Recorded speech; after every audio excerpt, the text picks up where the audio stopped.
Il y a quelques jours, on apprenait qu'au Népal, un pays dont on entendait pourtant assez peu parler, eh bien, il y avait eu de violents soulèvements avec la population, en particulier les plus jeunes, qui s'étaient soulevés contre les responsables politiques, on va dire, contre ceux qui les gouvernent, et parfois de façon assez violente. On a vu une personne qui avait été déshabillée et qui était traînée je ne sais où dans les rues, donc on voit que ça n'était pas tendre.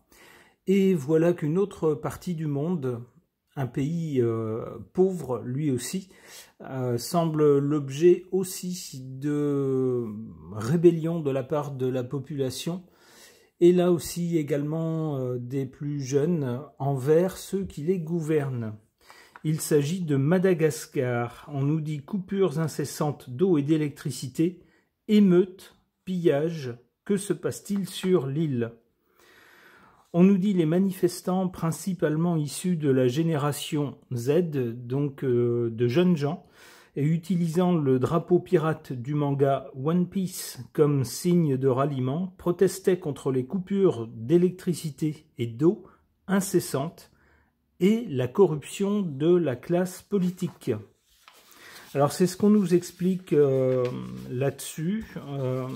On nous dit des débris, des rues vidées, des commerces pillés, des banques vandalisées. La désolation plane sur Antananarivo, la capitale de Madagascar. La ville a été placée jeudi sous couvre-feu nocturne par les autorités. Tout au long de la journée, des manifestations contre le pouvoir ont été réprimées par les forces de l'ordre et émaillées de pillages.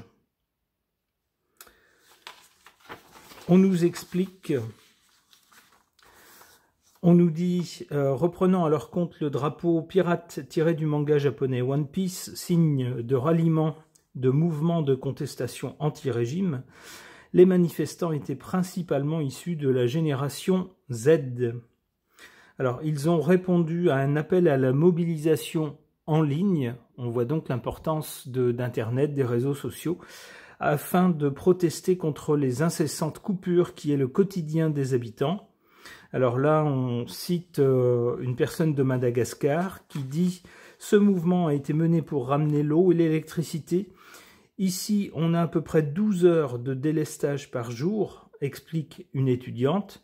Ça veut dire que pendant 12 heures de la journée, on sort de la maison, on va travailler, on paye les impôts et on retourne à la maison et toujours pas d'électricité. » Sur les banderoles brandies, on pouvait lire « Laissez-nous faire entendre nos droits » ou encore « Nous ne voulons pas de troubles, nous voulons juste nos droits ».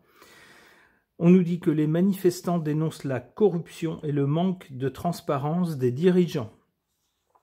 Les manifestants s'en sont pris à plusieurs responsables politiques. Les domiciles de 3 parlementaires proches du pouvoir ont été incendiés et des manifestants ont caillassé les pompiers qui tentaient d'éteindre les flammes, touchant la maison d'une sénatrice nommée en début d'année.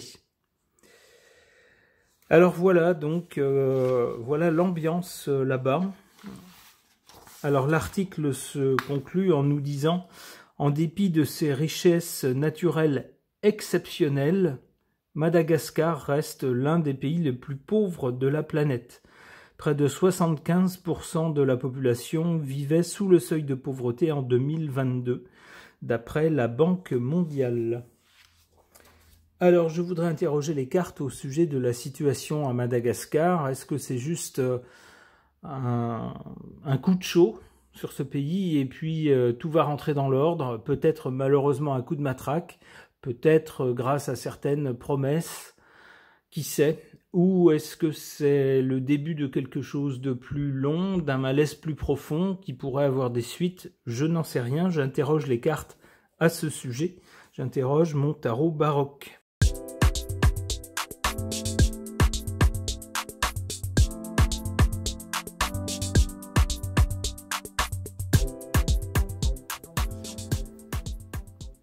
Que suggèrent ces cartes au sujet de ces mouvements de révolte, de rébellion, ces émeutes à Madagascar, du côté de l'origine? On a le pape. Le pape nous parle d'une idéologie, de valeurs, oui, d'un système de valeurs, d'une philosophie peut-être. Alors moi j'y verrais la mentalité des jeunes de la génération Z qui n'acceptent plus le monde d'hier. Le monde avec ses petites compromissions, ses petits arrangements chez certaines personnes de pouvoir, le fait qu'on nous enseigne que les droits sont les mêmes pour tous, ça c'est la théorie, mais dans la pratique, on voit que certains ont des passe-droits. Alors nous, les personnes plus âgées, qui avons grandi dans ce monde-là, avec ces repères-là, eh ben, même si ça ne nous plaît pas, on s'y est habitué, on s'en accommode, on se dit bah oui, c'est pas bien, mais le monde est fait comme ça. Mais par contre, pour les plus jeunes, pas question de s'y plier. Ça ne passe plus. Ce monde-là, pour eux, ils n'en veulent pas. Ils n'ont pas les mêmes valeurs, ils n'ont pas la même philosophie de vie. Pour le présent, avec ces émeutes, cette carte de la papesse nous parle de gens intelligents qui regardent la situation, analysent la situation, prennent des notes, réfléchissent, en tirent des conclusions, échafaudent des plans pour l'avenir. Ces gens-là sont intelligents, mais ils ne communiquent pas. Il y a des choses qu'on ne sait pas. Alors peut-être que nous, ici, en Europe, on n'est pas bien au courant de la vie quotidienne des Malgaches.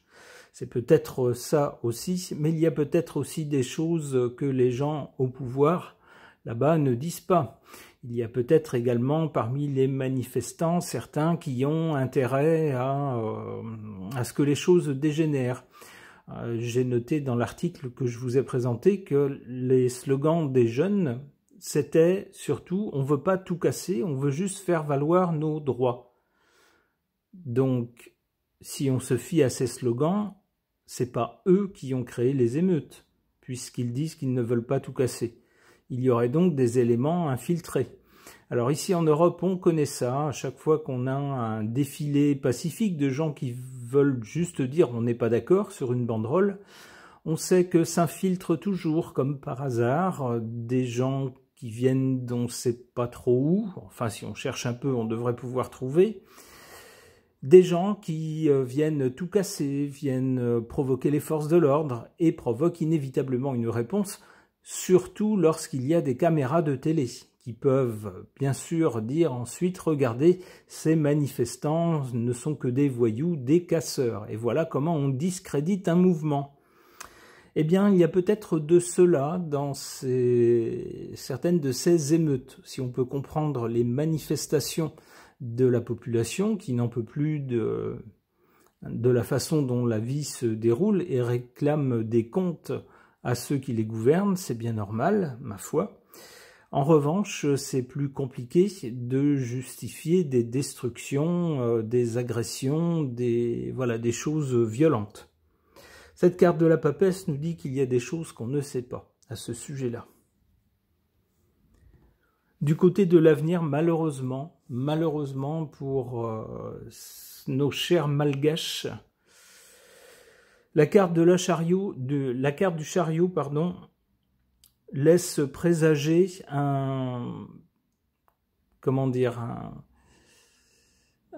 une réponse musclée de la part du pouvoir. Le chariot symbolisant les forces de l'ordre ou l'armée. Souvent, c'est ça. Alors on va voir, ça pourrait être également quelque chose qui arrive très vite, un obstacle qui est renversé. On verra avec d'autres cartes, mais la première chose qui me vient à la vue de cette carte, c'est cette signification-là, c'est celle qui paraît la plus évidente. Une réponse très musclée par les forces de l'ordre, voire l'armée.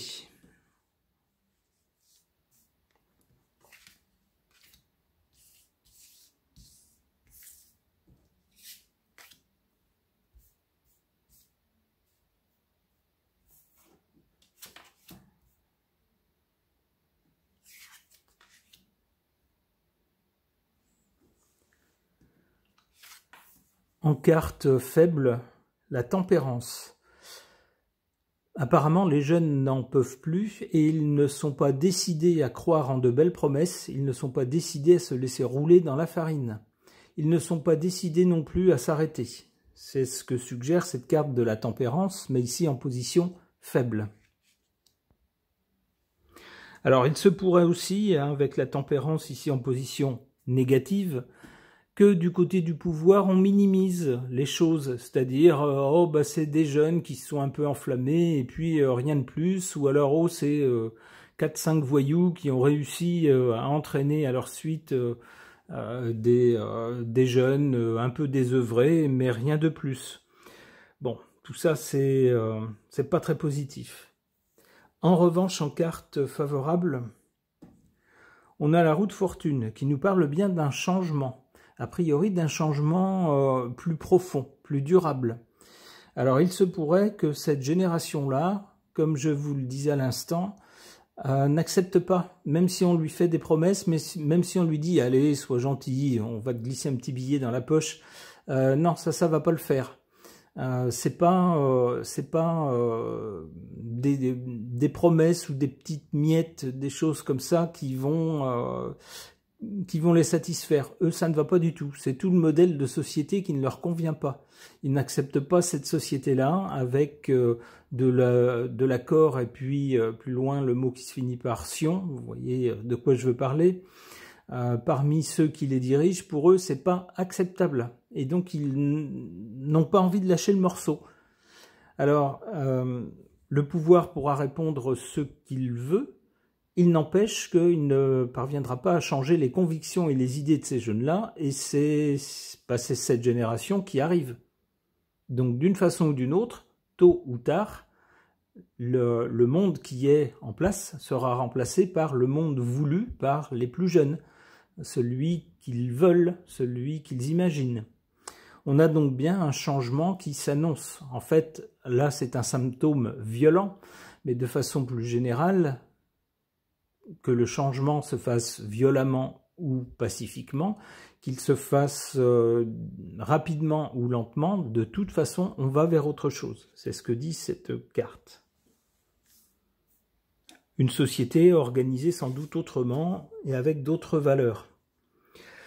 Aïe aïe aïe, ben ouais, pour le futur immédiat, hein, j'ai bien l'impression qu'on va leur envoyer les forces de l'ordre, et puis que immédiatement après, tout ce beau monde va être traduit en justice, histoire de dire vous ne pouvez pas mettre le pays à feu et à sang sans qu'il y ait de conséquences. Et avec l'impératrice, voilà, hop, on fera une belle opération de com là-dessus. On montrera qu'on n'a pas perdu les manettes du pays, qu'on a bien tout repris en main. Une dernière carte. L'étoile. Bon, l'étoile laisse penser que malgré sans doute une répression qui va s'organiser, la carte semble dire il ne faut pas perdre espoir. La carte semble dire aux jeunes, ben, c'est pas en une seule fois que vous y arriverez. Vous arriverez à tout renverser et à tout remplacer. C'est quelque chose qui prendra sans doute du temps, qui se fera sans doute par étapes, progressivement, avec parfois des brusques poussées de fièvre comme cette fois-ci, parfois peut-être des avancées plus calmes, avec sans doute du côté du pouvoir un assouplissement pour essayer d'éviter d'autres attaques violentes, et puis peut-être quelques concessions. Et c'est peut-être comme ça, par des choses pacifiques et parfois malheureusement des choses aussi un peu plus musclées, un peu plus violentes, que la société parviendra à avancer vers autre chose, vers le type de société souhaité par ceux qui arrivent maintenant à l'âge adulte. C'est comme ça que je comprends cette suite de cartes. Ok.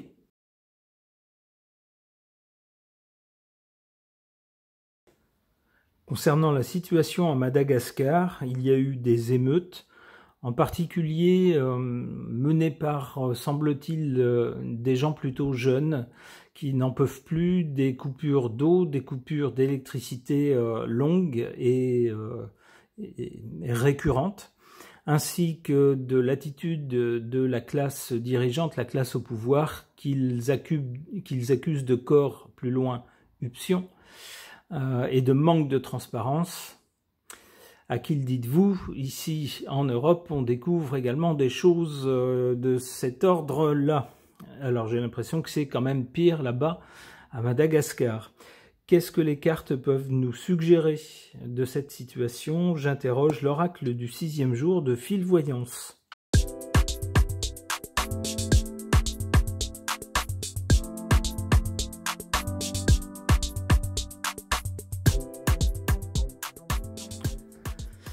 Alors, que suggèrent ces cartes? Du côté du passé, on a une bonne carte, la carte de la tendresse. Alors, que voit-on sur cette carte, hormis Nougat, c'est le nom de ce joli chat, le chat de Fil Voyance. On voit surtout ce magnifique fauteuil, cette magnifique chaise, puisque je ne vois pas d'accoudoir, qui fait penser à une chaise de personnes aisées ou de personnes dans un local genre institution du pays. Vous voyez ce genre de choses avec un coussin qui semble un peu doré aussi. Ça peut nous faire penser aux gens qui sont au pouvoir. On les verrait ici comme des nababs, comme des pachas, c'est-à-dire que voilà, on est sur un coussin, sur un superbe fauteuil, et voilà, la vie est belle, la vie est douce. Pour eux, peut-être, mais pour le peuple, non. Donc ça pourrait être une des raisons pour lesquelles il y a eu cet énervement, ce coup de chaud, ces manifestations, ces émeutes, là-bas. Peut-être que la population se dit, eux, ils vivent bien, et ils font rien pour nous qui n'en pouvons plus. Ça semblerait confirmé par cette carte des festivités. Si on l'associe à la carte précédente, ça nous confirmerait que les gens qui sont sur ce trône, en quelque sorte, c'est-à-dire les gens au pouvoir, ou on pourrait dire la caste qui détient les leviers du pays, les gens puissants, les gens au pouvoir, pour eux tout va bien. On voit ici, c'est les petits gâteaux, c'est le champagne, aucun souci. Alors pour eux, oui, mais pas pour la population, puisque la population est très pauvre. Alors du côté de l'avenir, qu'est-ce qu'on nous montre ? Avec cette carte des religions, alors moi j'y verrai pas forcément des religions en tant que telles, mais plutôt des philosophies, des conceptions de la vie, des systèmes de valeurs.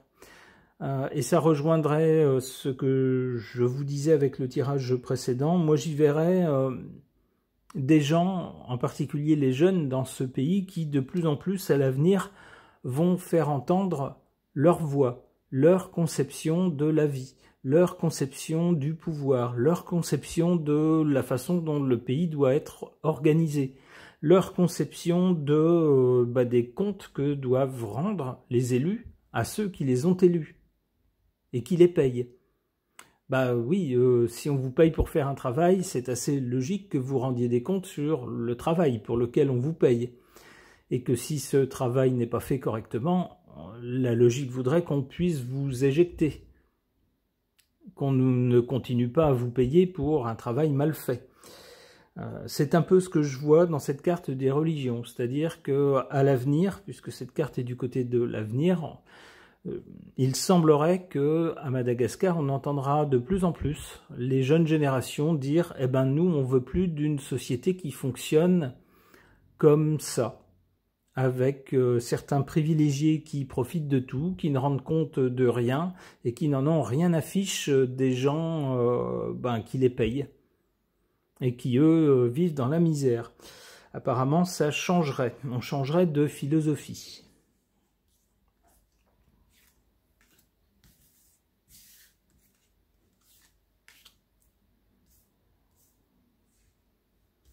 Alors remarquez qu'entre un changement de philosophie et un changement d'organisation du pays, il y a une marge de manœuvre, il faut le temps entre les deux.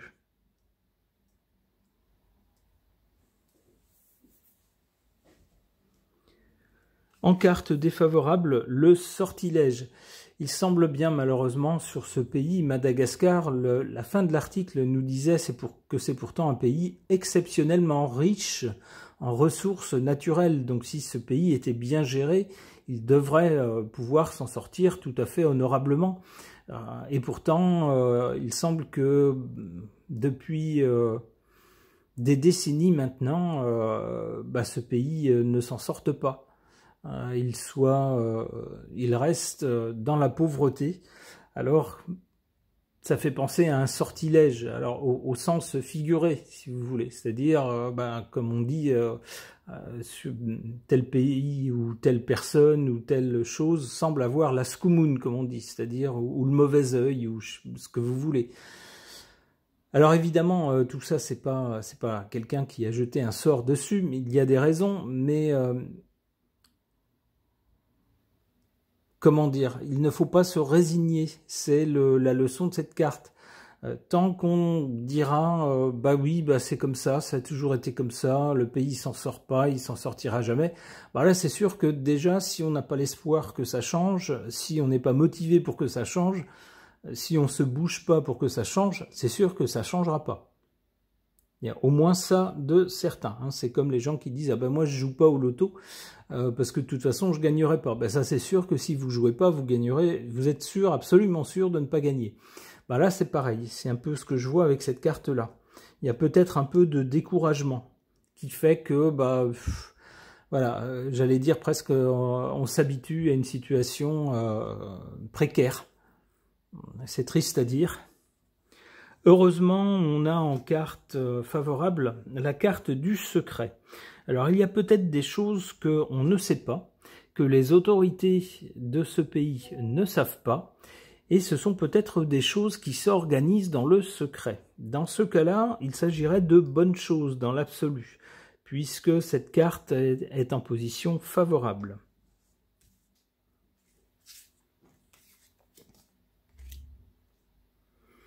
Alors, du côté de l'avenir, c'est beaucoup plus positif. Avec les religions, j'y verrais l'émergence d'une nouvelle mentalité, d'une nouvelle philosophie, d'une nouvelle façon d'envisager la gestion du pays, la répartition peut-être du pouvoir, les comptes à rendre, etc., avec les jeunes générations qui ne veulent plus de l'ancienne organisation, du monde, du vieux monde. Qu'est-ce qu'on voit là-dessus? Cette chouette carte de l'amour. On irait, en tout cas à Madagascar, on irait vers quelque chose de plus humain, de plus fraternel.